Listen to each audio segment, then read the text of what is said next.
Web Slingers is the new ride here at Avengers Campus, and you have to get on it. But we also really want to ride Rise of the Resistance. Today we get to do both Web Slingers and Rise of the Resistance. It's How? Gonna be so How much are we fun. going to do that? Well, we're going to tell you how. All you need is a park hopper and a little bit of help from the insiders. Here are our expert tips.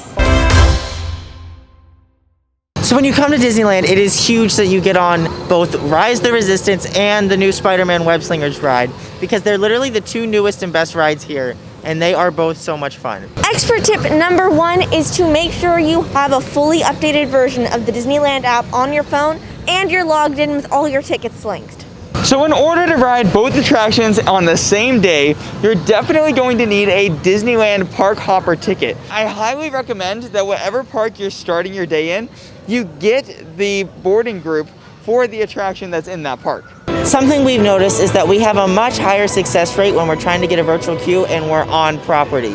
While you can get a virtual queue if you're not on Disney property, we've seen it be much better if you're on property when trying to get your virtual queue.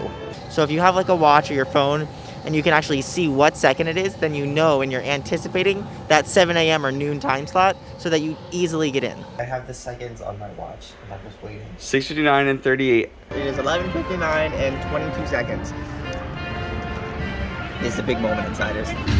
Group 84. Yeah!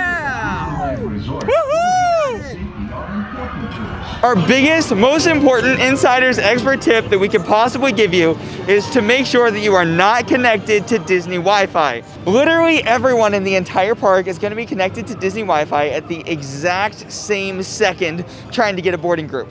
So that's a lot of bandwidth that's being used up all at once, and you have a much higher chance of actually getting in if you just use your mobile data instead. Then whichever park you start your day in, make sure that your boarding group is for that attraction. So if you start your day here in DCA, you're gonna wanna get Web Slingers first at 7 a.m. And then by noon is when you're gonna wanna try to get Rise of the Resistance. Or vice versa if you start your day in Disneyland. So far, you guys have heard our expert tips on how to get in, but here's the actual process of how you're going to get your boarding group. Expert tip number 3 is to run kind of a practice run and know exactly what you're doing when you go. You can go to the Disneyland app and you can click the join virtual queues right now and you'll get kind of a layout that there's the Disneyland and DCA section. And if you're already comfortable with that, then your odds of knowing what to do when the time comes are much higher. A little side pro tip that I have is to set an alarm on your phone. Also, another little fun thing you might want to do is make it themed for whatever ride you're going for.